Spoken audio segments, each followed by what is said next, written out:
In this video, we're going to go over some more details of kind of having to use Revit, adding in walls, windows, doors, and dimensions. So in this video and kind of some of the subsequent ones, I'm going to be doing a demo using our small building. The demos that I'm going to go over in this video and next video are really for an extra credit assignment. So it's one to just help you see and kind of get used to how the tools work. And then if you follow along with it, um, at the end of like the sheets and title blocks video from next week, you'll then have the extra credit assignment finished. So you don't have to follow along with what I'm doing today and in the kind of subsequent videos. For your major Revit assignment, you're going to follow along with that Getting Started guide, in which there's that packet. It's kind of a lengthy packet that walks through step by step how to complete the project. And then I also have the video tutorials in that separate playlist linked up on As You Learn for you to follow for that assignment. So again, just to kind of reiterate, what I'm going to be doing today in this video is not something you have to follow along with. It's just to get you familiar with how some of the tools work. So here I am on the welcome screen for Revit, and I'm just going to start a brand new project. And I'm going to use the Imperial architectural template. It's just the one that I prefer the most. I want to make sure that I'm making a new project, not a new project template. A new project template I might want to start if I was actually working at like an architecture firm or an interior design office, and there are just common walls that I'm often using. I can start a new template, and some of the new walls that I'm going to make today, we can see that I can have them where they're just preloaded into a drawing. Because anything that I edit and make new right now is not going to get saved to every subsequent project. It's just going to be for this one individual one. The other thing you may notice here is that my Revit screen is black. So I personally prefer dark mode in almost everything I work with, purely because I spend like 10, maybe more hours a day looking at computer screens, whether or not for work or just for my free time as well. Um, and just the light on the screen can be pretty harsh on your eyes, so I prefer dark mode for everything. Revit unfortunately doesn't really have a dark mode option like AutoCAD does, or some of the other software that Autodesk makes has dark mode. Um, so if you want to switch yours into dark mode, the way you do that is File, Options, and let's see if I can remember correctly. Yeah, and then in the Graphics tab, and you can just change the background color. I'm going to change it back. I usually also, like you can see, I don't have it necessarily as directly black. I had it set to like a little bit gray. I usually like around this 30, 36. I know it's barely a difference, but to me it makes a huge difference. I am just going to set it back to that white so that this way it does look the way Revit looks default. But if you are interested in using it in that dark mode, that's how you would change it at least a little bit. I wish they would allow you to change this toolbar up here, but anyhow, they don't. So here I am in a blank project. I'm on the level 1 floor plan because that's what's highlighted here in my project browser, and that's what it's telling me here in this tab. And to start off, everything works, like I mentioned in the last video, similar to AutoCAD, where if you hold your scroll wheel down, you can pan your drawing around and just kind of move it. You can scroll to zoom in, scroll to zoom out. Similar to AutoCAD, you can also bring up this little wheel here. So if I click right here, it brings this up, and I can click and hold on that to zoom in and out, or I can click and hold on that outer ring to pan around. And then I can click on that little X just to make it go away. So you can have that kind of 2D wheel to allow you to move around in your drawings if you don't have a mouse. But as I've mentioned many times before, I'm just going to do everything with the mouse because That's what I have and it's what I recommend. So all of our projects are going to start off with our walls, which we put in using our wall button. And then in our properties bar, we have different types of walls that we can select and different settings, or rather constraints, related to how this wall is going to act in our building. So if we just click on where it says the generic wall type, we can look at some of the different walls that are preloaded in to this project template that are available. And there are quite a few in here, none that I'm really particularly interested in for this building.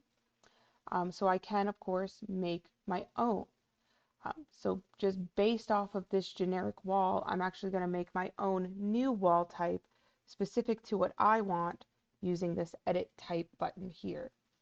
So if I click on edit type, it brings up the properties of this wall and it will give me things related to um, like its R value and such, but because this is just a generic wall, there's nothing associated with it. So it can't give me the mass of the wall or the thermal resistance because it's just a generic one. Before I change anything about this wall, the best practice is to go in and actually duplicate it so that this way I still have that generic 8-inch wall if for some reason I ever need it in this project. And now I can make a new one, and I'm just going to call this one exterior. So this will just be the exterior wall in my project. It's always a good idea to name it something that you know what the heck it is. And now I'm going to go into the structure. So now I've duplicated it. It's called exterior. And I'm going to edit the structure of it, in which we can see the different layers of the wall and their various functions. So because this is just a generic 8-inch wall, there is no material associated with it, and its thickness is just 8 inches. What we can do is insert in more materials. So this is essentially putting in more layers, and we can move these around in our drawings as well. So I tend to just keep like my wood framing or metal framing or CMUs, depending on what the wall type is. That's the only thing I keep inside that core boundary. And then any finishing materials, any substrate, I'll put on the outside of it. So for my exterior wall in that small building, I have my exterior siding, my plywood sheathing, my stud wall, and then my gypsum wallboard. So there's 4 materials all together, and I'll just click on up. So I've got, this is going to act as my wood siding, this will be my plywood sheathing, this will be my stud, this will be my gypsum wallboard. Um, and it even lets you know that the way that they're layered in here, this is your outside and this is your inside. So you're kind of just working your way from the outside in. The functions of each wall then can get defined based on whether or not they're a structural, substrate, air layer, finish, or a membrane. Um, if you are defining something as being the membrane layer, it cannot have a thickness in this wall assembly. And it'll give you a warning too that if you define something as the function of the membrane and you define it to have a thickness, so even if I make it like 1/16 of an inch, if I click OK, it's telling me, hey, in row 1 you have a membrane and that needs to be 0. In row 2 you have no thickness defined, so you either need to make it into a membrane or delete it. And the same thing in row 4 here is just, it's giving me these errors saying it can't make this wall because of these reasons. But I'm just going to give it a finish and then a substrate. I'm going to leave it as structure here and then another finish. What's the difference between finish 1 and finish 2? In my all honesty, I do not know. I'm sure there is a reason for it. I usually just associate finish 1 with the outside, finish 2 with the inside. I don't think it has any bearing necessarily on how things get calculated for your walls. You can leave them both as finish 1 if you want, but I just give them the 2 different definitions. So now that I have kind of what each piece is doing. I'm going to go into my material here, and I'm just going to click on where it says by category and then click on that little ellipses, the little 3 dots that pops up. And you might just see it as this. If you only just see this right here, you click on that little arrow and it can give you some more information about the materials that you're applying. And then we can even load in other materials. We could make our own custom material too, which I'll probably get to a little bit later today, depending on how far I get with everything. I have it on my plan, but sometimes I ramble as I'm doing now, so I'll just shut up. And then at the very top, we can search for different materials. So because I want my exterior to be a siding material, I'm just going to search for siding, and nothing popped up. And that's because there's nothing currently loaded into this project with the definition of siding. So if I click on this little up arrow, this shows me all of the different library materials that Autodesk has downloaded onto my computer. They just didn't put them automatically into this project to save time with launching it. So there are some materials then that I can load in, and I'm just going to click on this little up arrow to add it to my project. And I can even drag this down a little bit to just make it that I can see kind of more results here. And now I have clapboard siding in my project, and I can apply it here. In the graphics tab, you'll see things that can relate to how your drawing shows up in elevations or sections, as well as renderings. So the color or the shading that it pops up to, 9 times out of 10, I check off use render appearance. And that's for if I change my visual settings to be consistent colors, just so I can see kind of the difference between some materials. I tend to like to have it look as similar to a color as what it looks like when I would be creating a rendering, that kind of finished looking realistic drawing. Sometimes the color that it picks isn't great, and so then you could come in here and you can check your own one off. You can make your own custom color that you want it to look like, but I'm fine with that rendered appearance color, because when we go into the appearance tab, you'll notice that that's pretty similar to what it looks like for a rendering. And for the pattern too, so I could apply different hatches. Some materials are going to automatically define that. So we'll see for like if I was doing a concrete, it's going to automatically put in that concrete material and things like that. But we can also define our own patterns too. So if I click right there, I can scroll through some of the hatch patterns that exist, and I can say that, oh, I want it to be vertical lines. And I could put a background pattern or a background color. I'm going to leave all of that alone. And then the cut pattern would be, what is this going to look like in a section view? What hatch pattern is going to fill in for that material? And then here in the appearance tab is where we can see what this looks like as the photo texture that's going to be applied in the rendering, which I don't mind this one at all. The only thing I'm going to do is, since it's horizontal and in our small building we used vertical siding, is I'm just going to click on that image, and I could also load in my own one. So I could go to the source picture that they picked out, and I could pick out a different picture. I could go online and find a different picture from various sources. If you're looking for different images or pictures and things like that, hold on. So sorry, if you're looking for different things, you can look for rendering textures, and you can find lots of different websites out there. Polygon is one that I really like. Textures 3D, and then I also have in some folders somewhere, thinking here, yeah, so in my architecture folder, I've got some other websites. BizMats is a great one to get nice textures for doing renderings. Polygon is also a great website to get textures.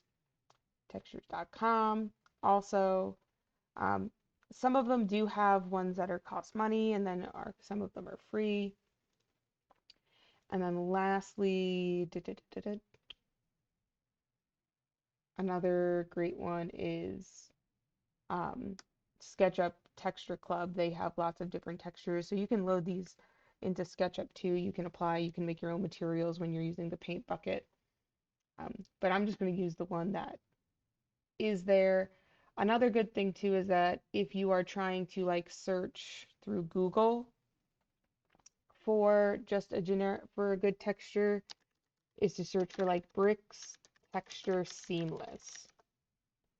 So we would prefer seamless textures over other ones, because what we would want to happen is while this picture is essentially just being tiled across our building, if it isn't seamless, you're going to start to notice where those two pictures kind of overlap each other. So like for example, if I was to take this picture and put it in there, not only is this watermark, maybe you can't see it too well on the recording, but there's a watermark here that's going to pop up in the drawing.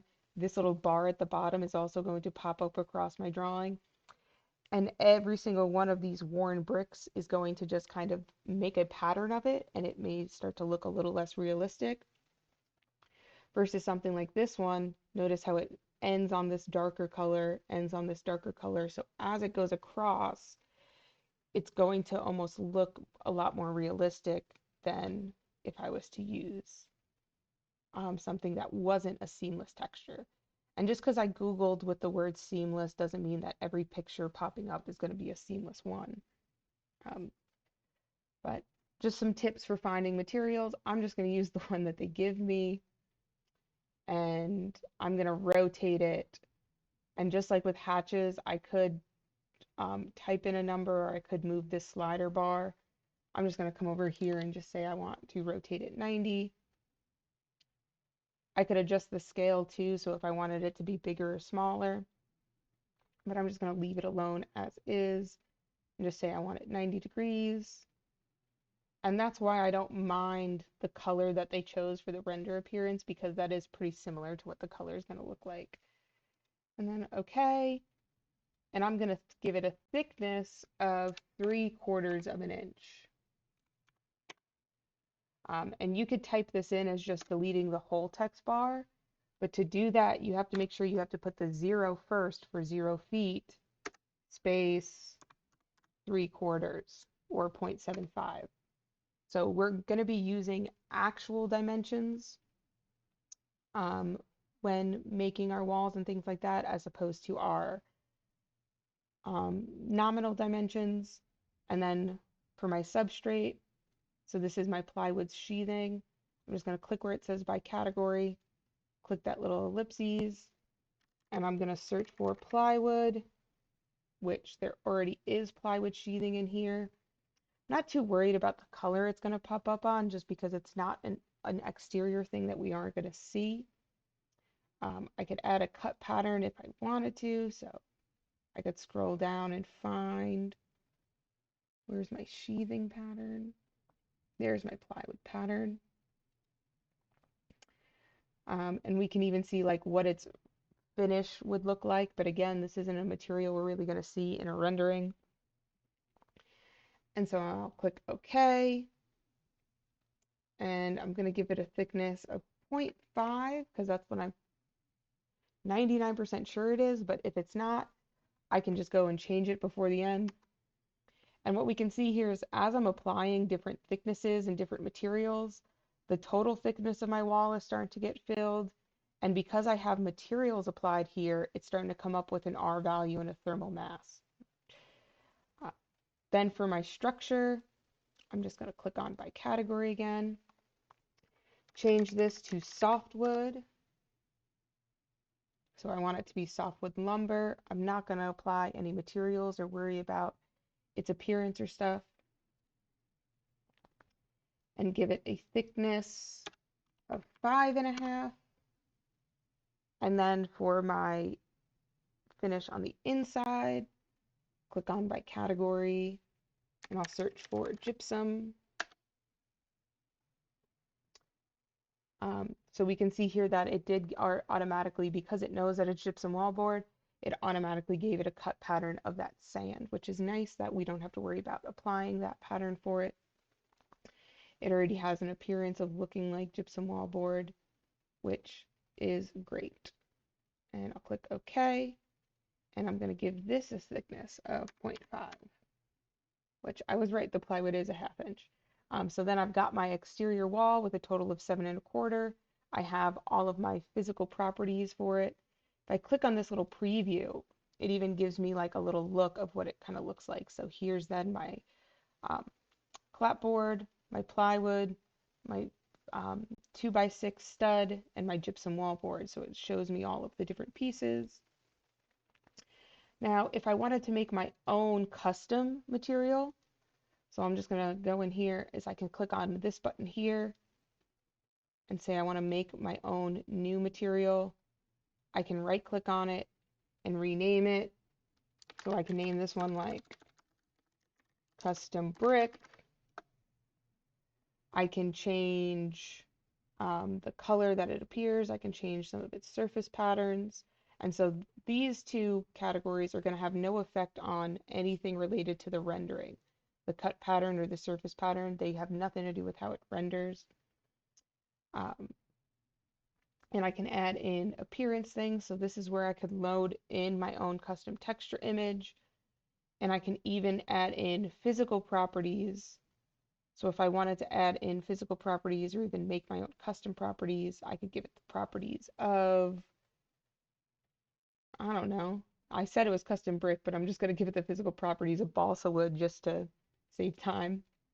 And so then it gives me all the physical properties there, and I could give it thermal properties of whatever material that it is closest to help me keep all of those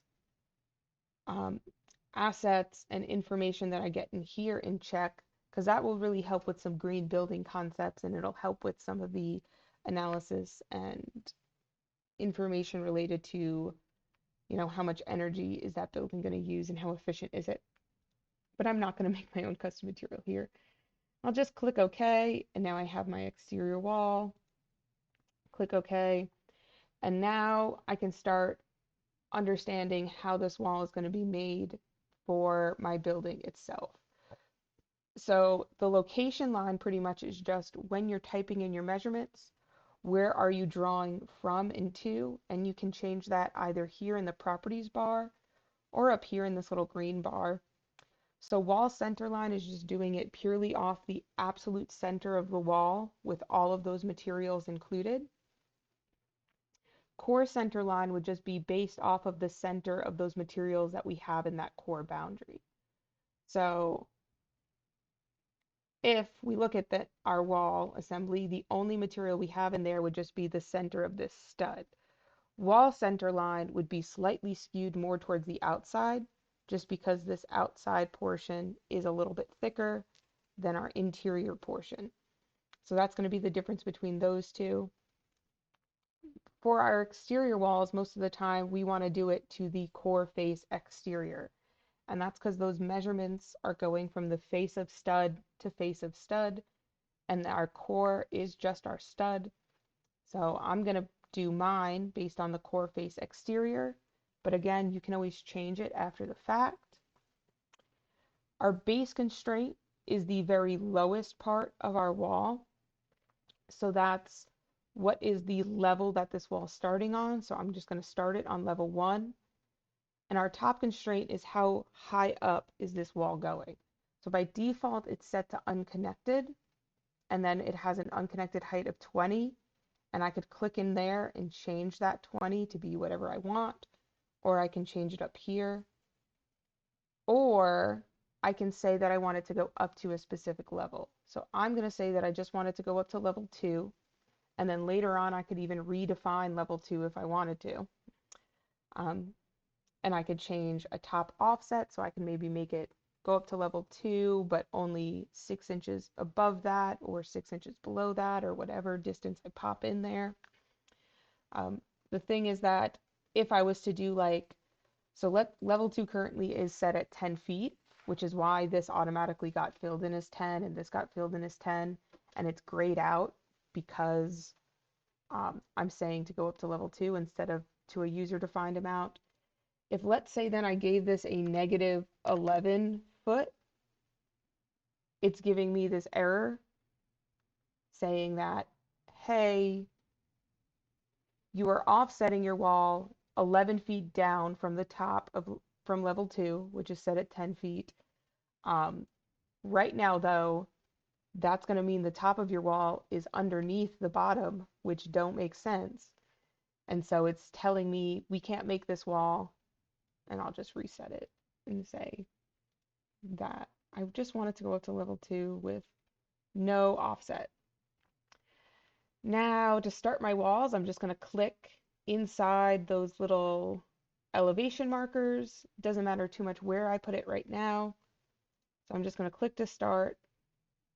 And I just realized it's set to wall center line again because I reset. So that's okay. I could show you how to fix that.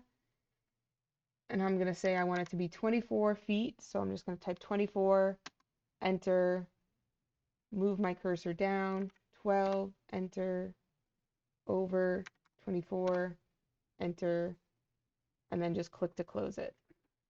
Now, because I worked clockwise, if I look at my building 3D, we can see that my exterior is on the outside. So if you work clockwise, it puts the exterior on the outside. If I was to go back into my level 1, go back into the wall tool, and I'm just going to draw a little box around here with no particular dimension. Hit escape twice to cancel it. Go into my 3D view. Now my exterior is on the inside. Not sure why, like the counterclockwise thing. I do this all the time by accident. And the easy fix is just to click on the wall and hit the space bar. And that flips it around. And you can highlight several walls at once and hit the space bar and it'll flip them. So if you ever go and check and you see that, oh, your building's inside out, you can just easily change it around.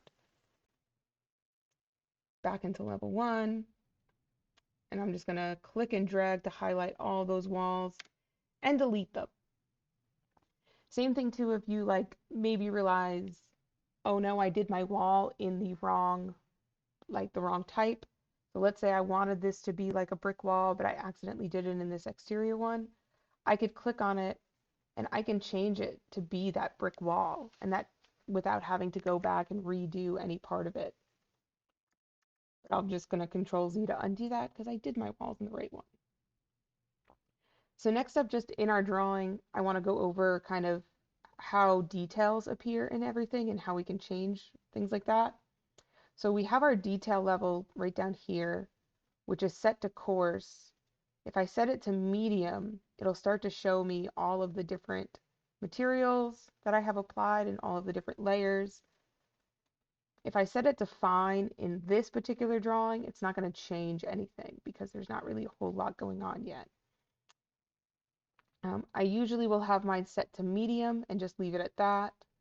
And then right here we have our visual styles, which we can be in hidden line, which is what we typically want our floor plans to be in. We can make it shaded, which then starts to show our renderings and those appearance tabs.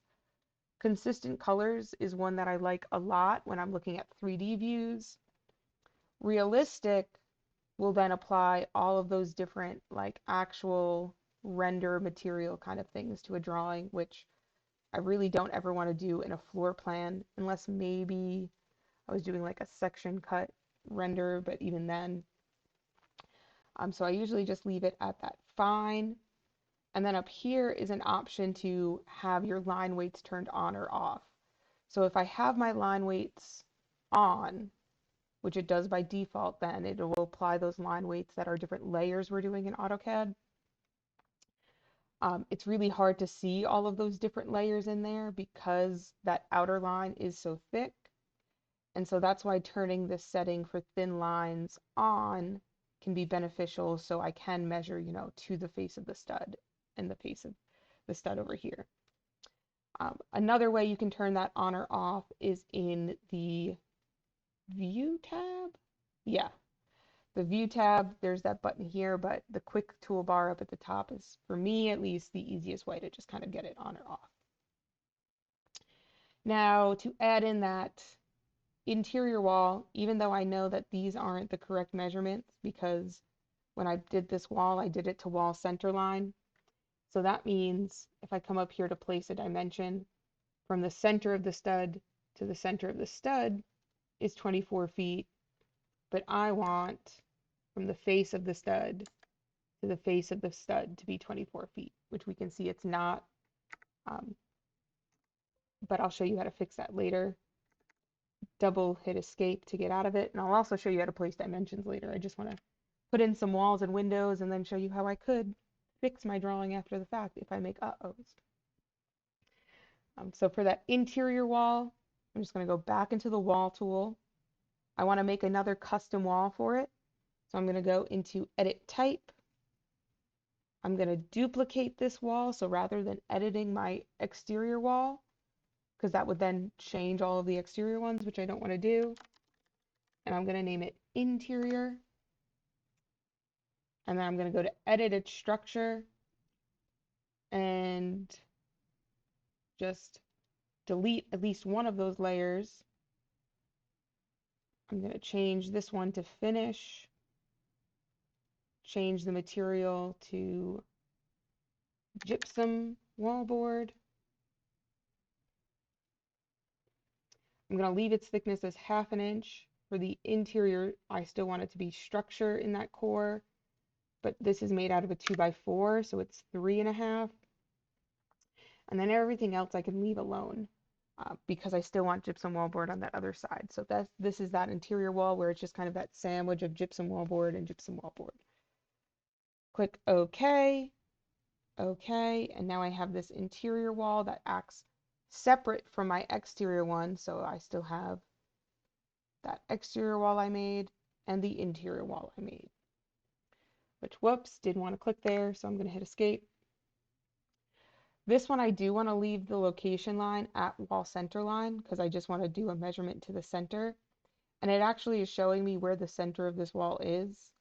So without having to measure over, I'm just going to make a wall that goes straight through. And one of the many wonderful things about Revit is how it just cleaned that up for me right away without having to make any trims or anything. And now I have that wall in the middle. Hit escape twice to end the wall command. And now let's put some doors into this thing. So whenever I place doors and windows, I kind of just put them where around about I want them to be, and then I later go in with the dimension tool to really solidify wherever they are sitting. So I'm going to use the door tool to add a door in. Shocking, I know. And there are a couple of different doors preloaded, or a couple of different sizes of this single flush door preloaded in. But if I wanted a different type of door, I'm just going to come up to here to load family. If you don't see all of these folders in here, you need to go and load in the content library. For some students, it doesn't preload in when they install Revit, not sure why. But if you don't see them, you've got to go download the content library, which I put a link in last week's As You Learn section for it. I'll go into the door section and I can find different types of doors. These doors here that are labeled as curtain wall can only be inserted into a curtain wall, which is essentially like a glass wall.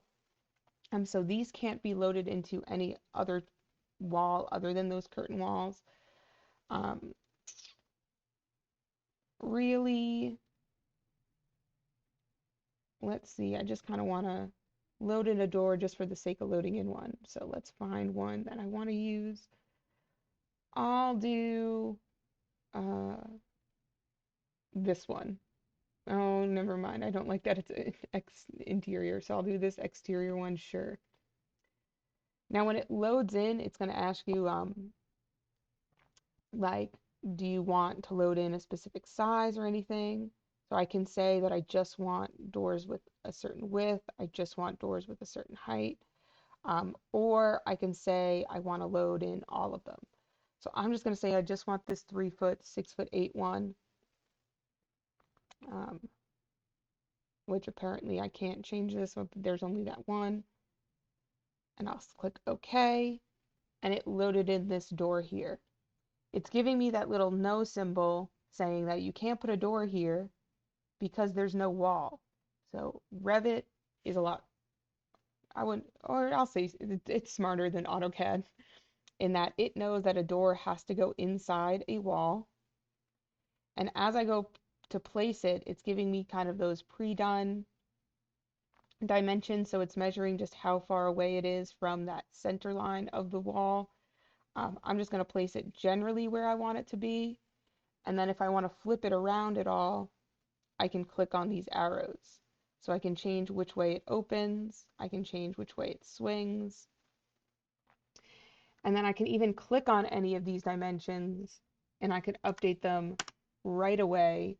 My issue with this here is that it's still measuring to the center and this door is 4 feet away from the stud. So I can do that later when I add dimensions in myself.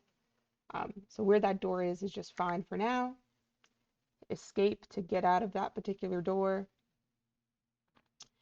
And then I want to load in a cased opening here, which is not preloaded in. So again, I'm going to go into load family, and it brought me back into that last folder I was in. So I'm just going to change where I'm looking in.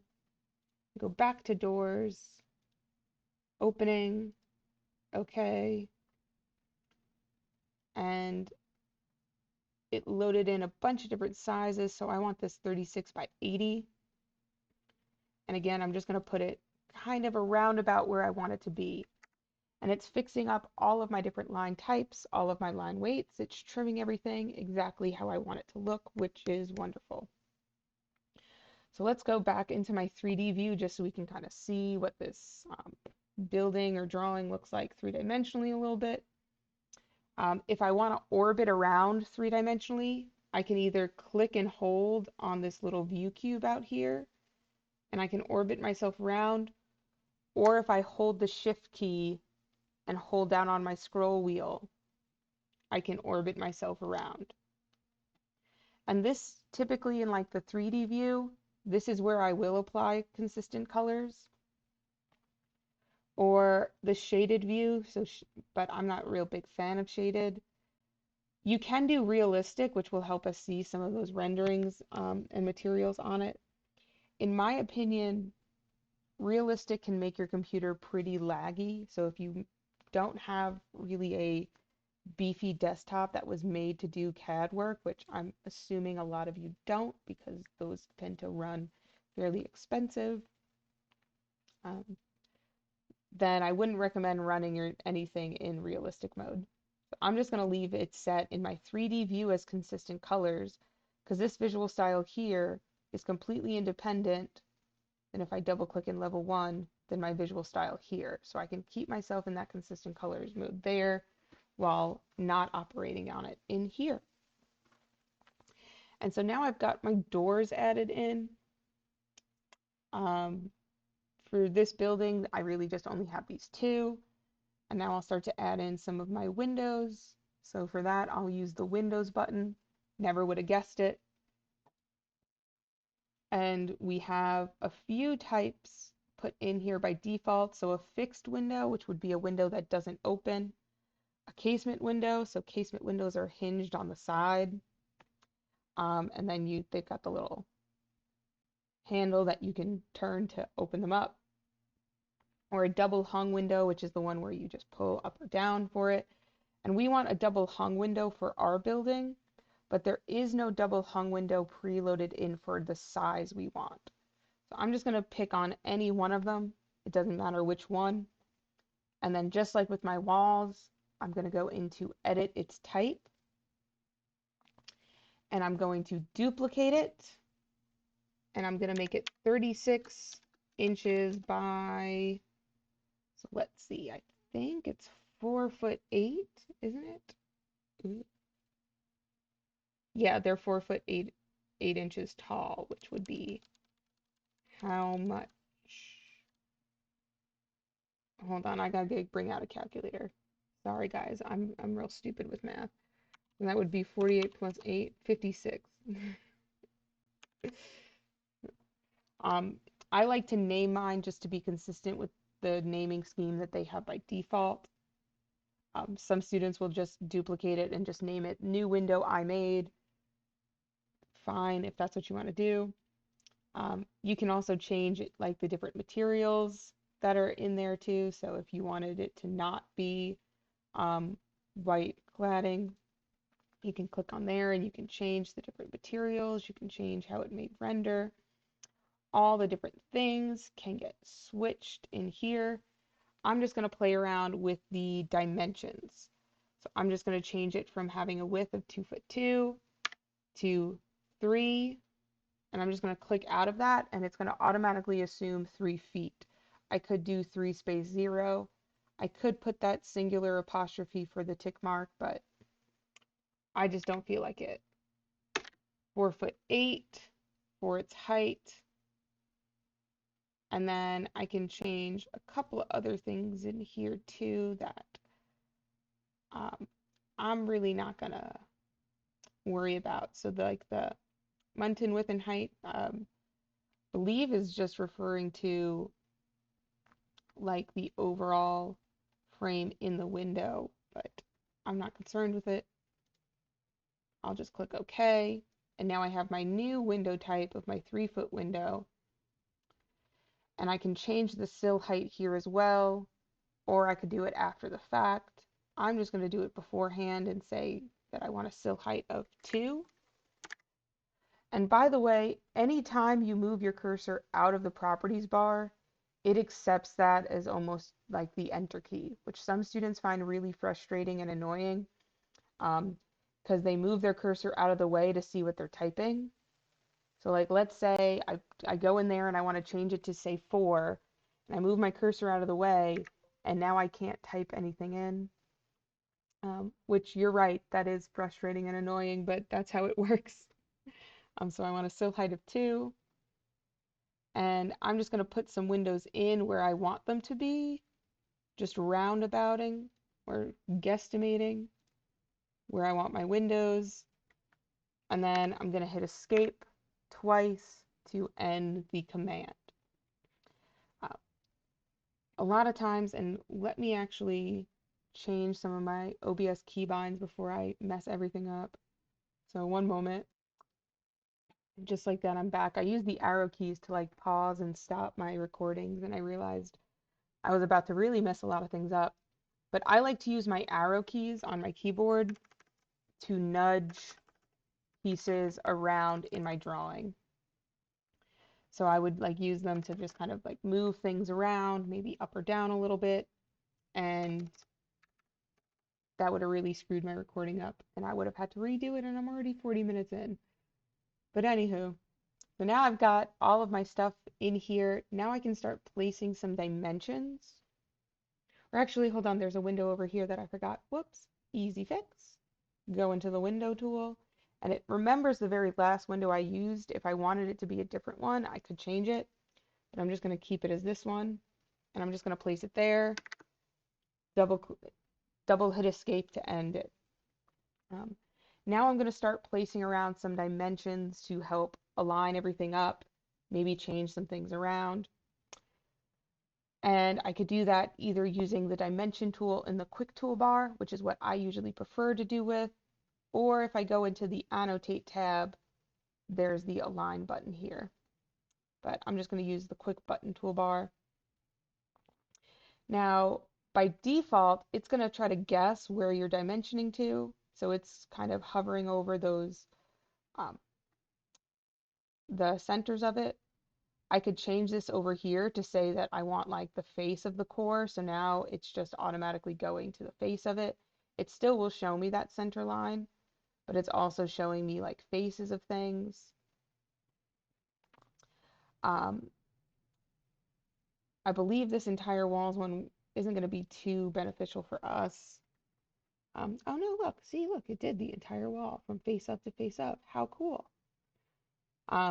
So rather than going from one point to another one, it just does that whole wall for us. But what I'm going to do is just keep it set on individual references, and I'm going to keep it set on that default of wall center line, because if I want the face of the core, but it's not showing me that, what I can do is just hit the tab key, and I could just keep shuffling through tab until it gives me the reference I do want, and then I can click on that, click on the next reference I want, come over to the next side, hit tab until it gives me the reference I want. Sometimes you might get that error code. And then once I want to place this, I can just click to place. To do the overall outside dimension then is, again, I'm just going to click on tab to get to the outside, click on tab to get to the outside, and I am zooming in just because I want to make sure that like I'm not getting it to the sheathing. And then I'm going to just click to place it, hit escape to end the command, hit escape again to get out of it. Now, if I click on anything these numbers reference, see how when I clicked on this wall, this became tiny? That means I now can click on this and edit it to be 24 feet. And it moved that over, so now it's 24 feet from edge to edge. I can then also click on the dimension itself and lock it. So now no matter what I try to do, if I click on this wall and I try to use the arrow keys to nudge it over, it just nudges the whole building because I said the building had to be 24 feet. So it's just kind of moving those around, but keeping everything at 24 feet. So next to is like if I click on this wall, these change to be able to be edited, and in which I can say I want that to be 12 feet. And usually as I edit my dimensions, that's usually when I start locking them together. So that way, as things get moved around or changed, nothing else can get changed. So right now it's just moving where the doors and windows are, but this wall has to stay to be 12 feet on those sides. Again, I'll do another dimension here. So I'm going to do an aligned dimension. Sometimes if you're too close to where the wall is, the tab won't work. So that's why I have my cursor kind of over here. As I tab,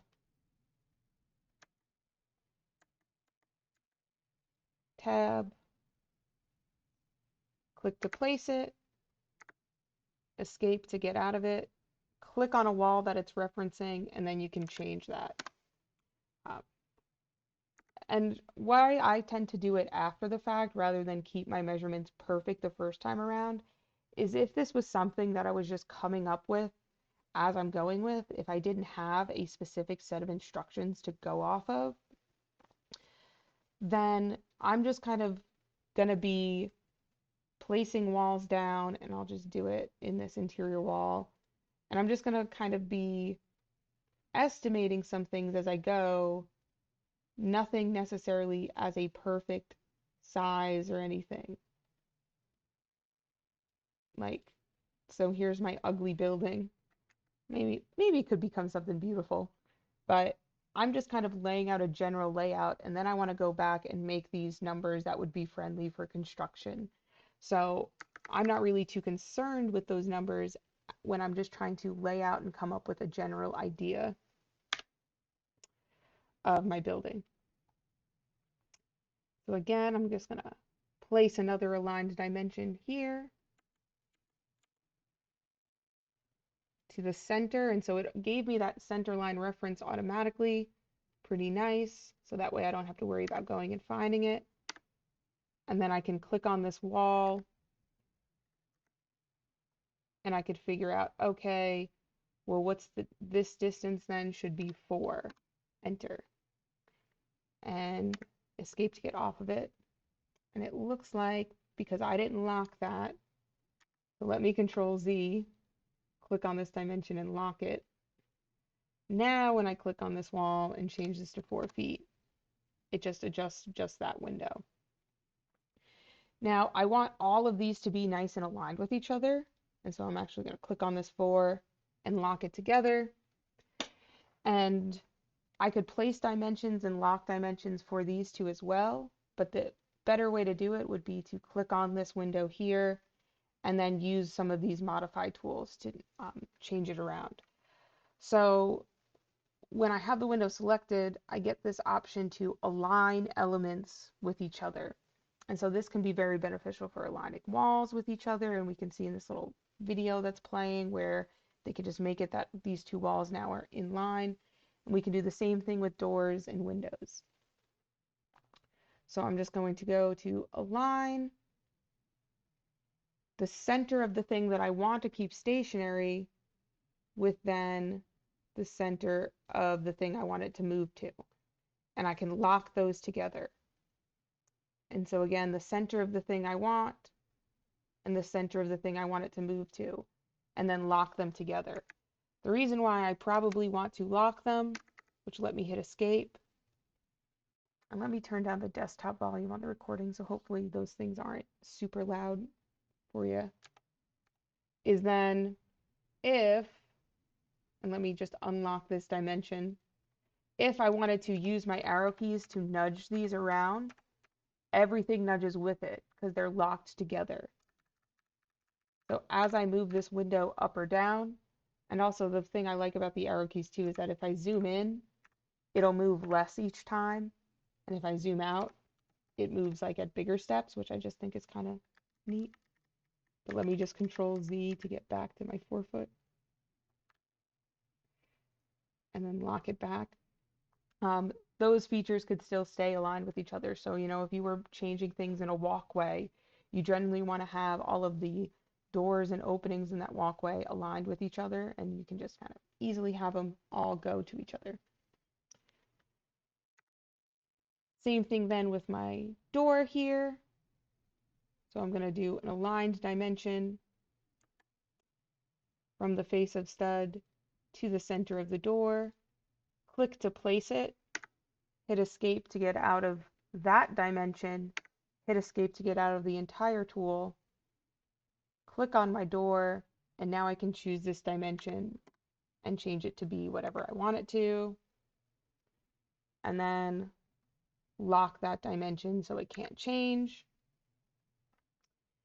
And now I'll use the align tool to say I want the center of this door to be in line with the center of this window, and it'll move that window over so that they're aligned with each other. And for these windows here, so for these ones, I need a reference of the middle of this, which I currently don't have, just because there is nothing to really reference there. It won't give me the center of here. So this is where I can, in the Annotate tab, add in some details just for me to take measurements from without having them necessarily show up in my drawing. I'm going to go into the Detail Line tool, and I want to place a, I guess in this case, I'll just do it as a thin line, as just kind of a little reference. And I'm just going to draw a line from the face of stud, which why won't you snap to it? I saw you snap into every other thing.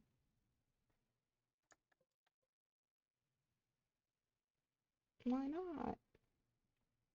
That's so weird.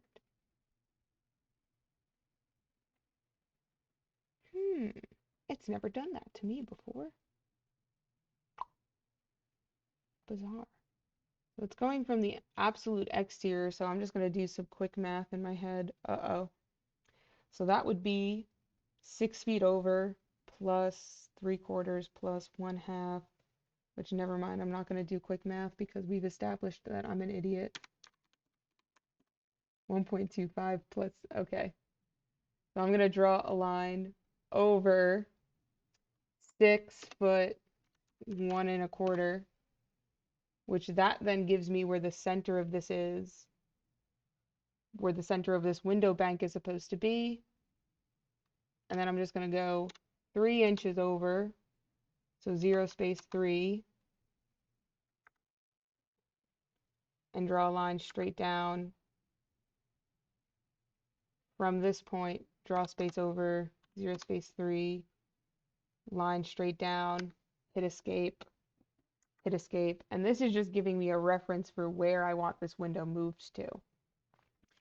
And so I can use, once again, I can use my arrow keys to nudge it over, or I could also use the move tool here and say that I want to move it based on that endpoint to intersect there. This window, move it based on this endpoint to intersect here. And now I'll take these little references and just highlight all of them and delete them. So they were there just to help me figure out where these windows were going to go, but I don't want to keep them there in my end result.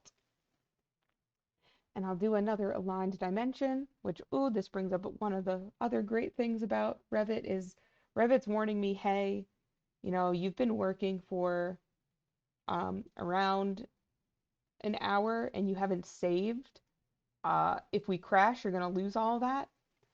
And so do you want to save it? So I'll just say, sure, let's save it. And I'm just going to put it on my flash drive here as, or actually let me put it in my 1728 folder,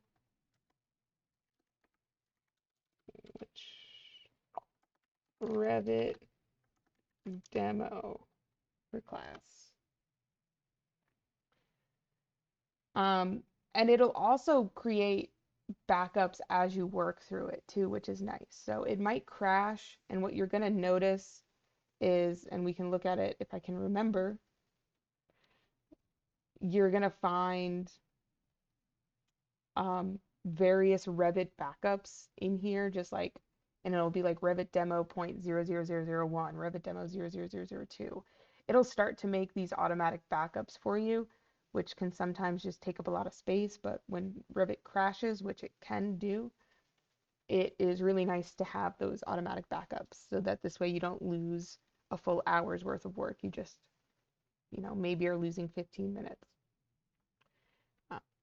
But back to this, I'm going to place a dimension saying that, come on, there we go, to the center, which actually let me undo so we can even see how we can just place a full string of dimensions. So I can just click from one point to another point to another point.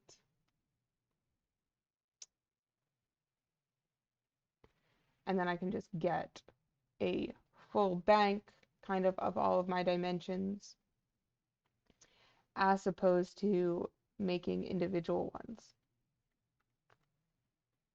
And now let me hit escape twice to end it. And if I wanted to move any of these two, I can just drag them around, or I can use the move tool to say that I want to move them around. Depending on how I move them, it might change what that distance is. Now, another thing you'll see with dimension strings like that is this little equals thing. So if I click on that, it's going to change where the windows are to just make it whatever this distance is the same as this one. Sometimes I want things to be equal, sometimes I don't. So let me just Control Z to get it out. So right here, how it has this equal dimension, I could have just clicked on that and it would have just made it so that whatever this amount was also going to be. And then if I was to change this into being, you know, 30 feet, which, hold on, I've got to unlock it first. Unlock. So if I change this dimension, why won't you let me change the dimension? It's not locked. Is it because that's locked? Hello? There's something here.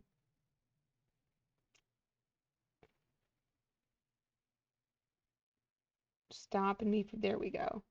So if I change that to be 30 feet, it then made these so that they were also 15 feet. It's right now giving me an error that, hey, then base where you have this wall, it's stuck in the middle of this window. It didn't stop me, so it gave me a warning, not a complete error. But it was just saying like, hey, you probably don't want to do that. So I'm just going to Control Z to undo. And then again, we can look at it three-dimensionally and see our building starting to take shape. Um, when we're in the 3D view, we have our little spot elevations for our levels here.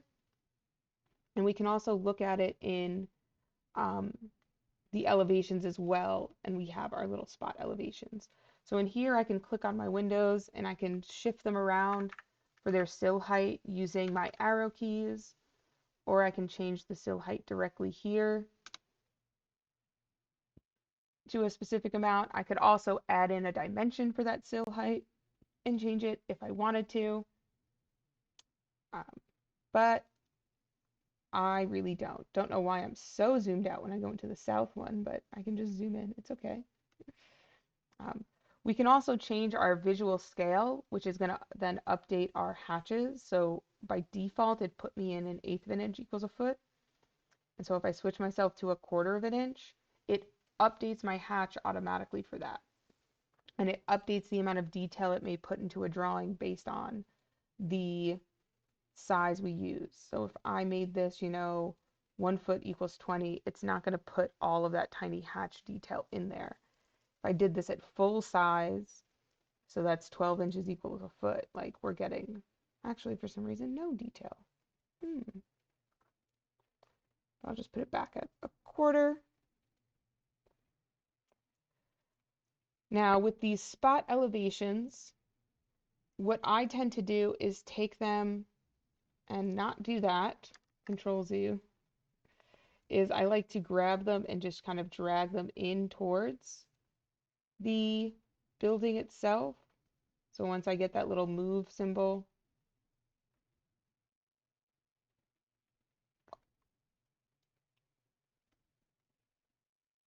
just because I don't like having them so far away.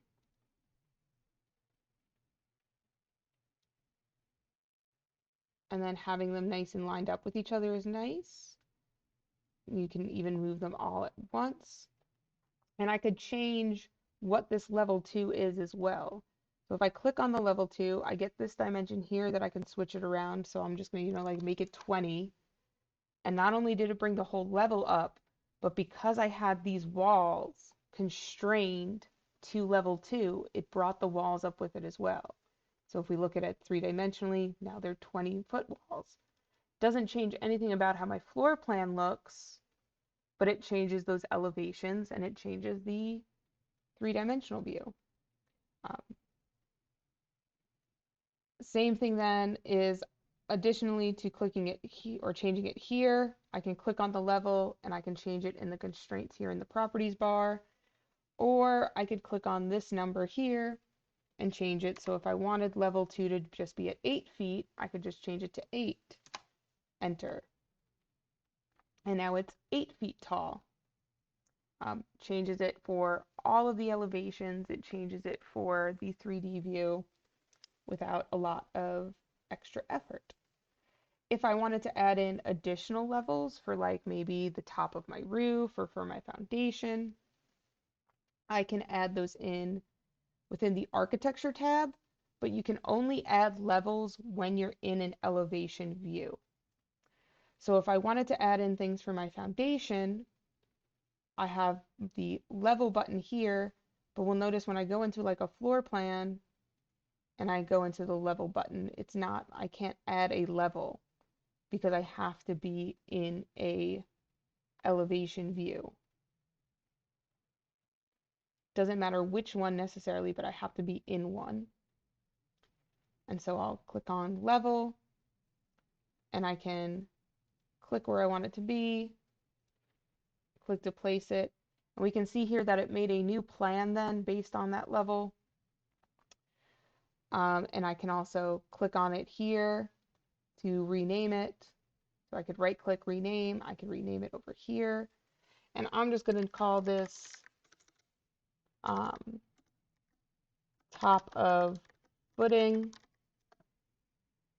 And it's asking, do you want to rename all of the corresponding levels? Sure. And the same thing too with like level 2. I could name this. So if I just do a slow double click there, I can change it here.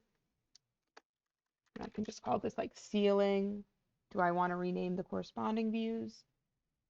Sure.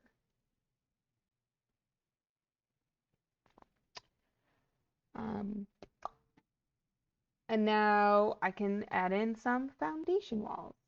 So I tend to add my foundation walls in level 1, but I'm actually going to try to do it from the top of footing to see if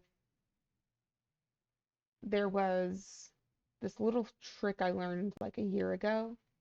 I'm going to see if I can still remember it. So my issue here when I'm in the top of footing floor plan is that nothing's here because it's doing it based off of what you might see in the plan underneath it. So if I go into the ceiling plan, it gives me this grayed out version of level 1, so I can use that as a good reference for like making my overall outline and where different things are going to go.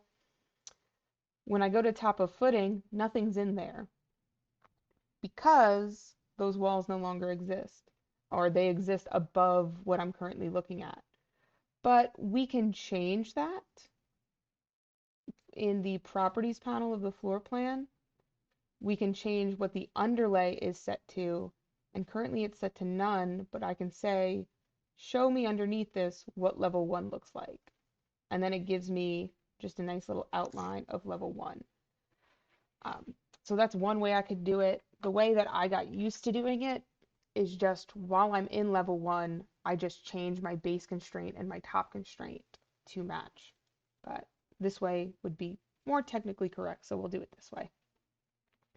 And I'm going to add in a wall for my foundation, and my wall is going to just be a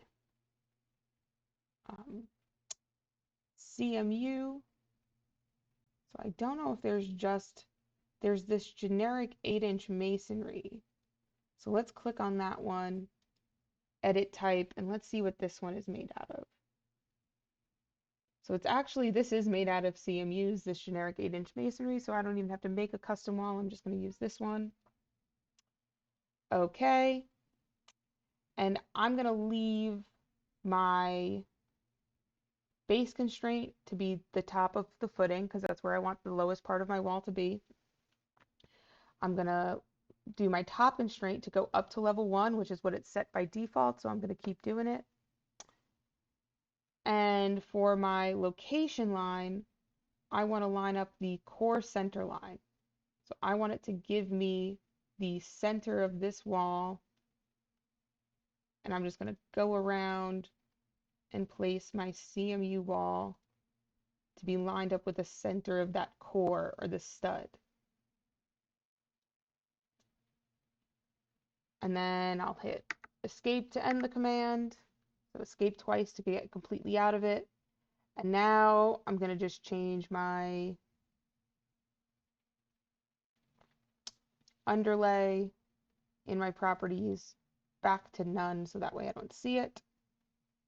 And we'll look at it 3-dimensionally, and we have our foundation wall. Now, our footing, we have our top of footing set at -7 feet, which in our small building, that was not the case. I believe it was 2'8". Let me just pause and double check. And good thing I checked because it's -3'4". So I'm just gonna click on it, which, oh, I can do it in 3D view. That's cool. I was gonna say it's not gonna let me because I'm in 3D, but I'm just gonna do -3'4". Revit's already thinking feet and inches, so I don't need to put those units. And then it just automatically adjusted that wall height for me, which is how cool and great. And then I can add in a footing to this as well in the structure tab to go into a foundation wall. And it has a footing for us, which we can change if we want to.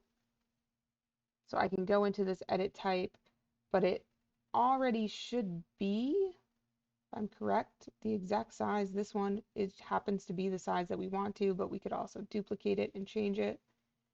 And then I just click on the walls I want to put it on. So I'm just orbiting around a little bit underneath. And I think actually that's too wide.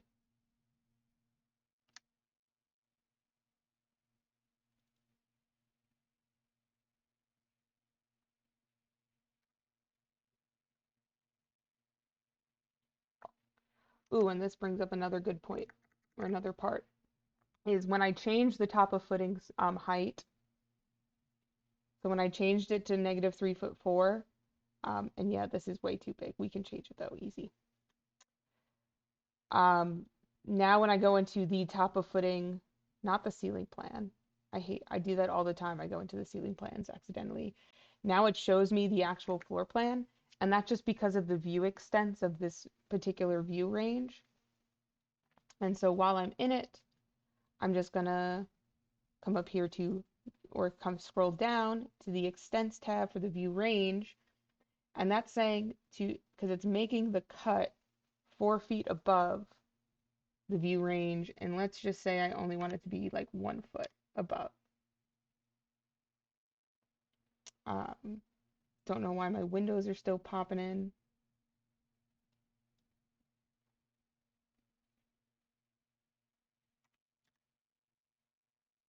There we go. So it was making that cut plane 4 feet above, which is where like a typical floor plan would be. But because my foundation wall is only 3 foot 4 inches, that's above where the foundation wall is, and that's why it was just showing me like my normal floor plan. So we can just change those. And let's actually change the bottom of it too to be like -1 foot. Hmm?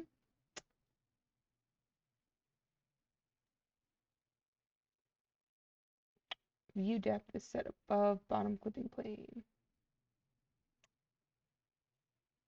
There we go, because I just wanted to see this footing, which, yeah, is way too big. Um, so I'm just going to get rid of this footing that I've placed here and redo it. So I'm going to go into footing wall, edit type, duplicate it,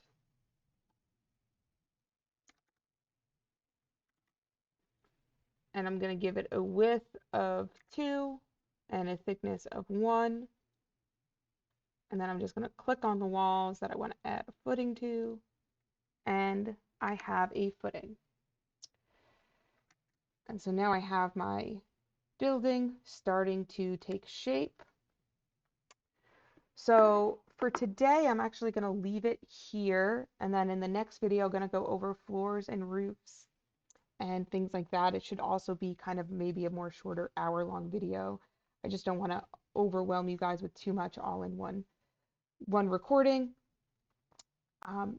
Typically, probably wouldn't even get this far in a live class, but that's usually because I stop a lot to go around and help students. So if you are struggling at all with Revit, please reach out via email, reach out during office hours, send me a carrier pigeon, and I will see you guys in the next one. Have a great day.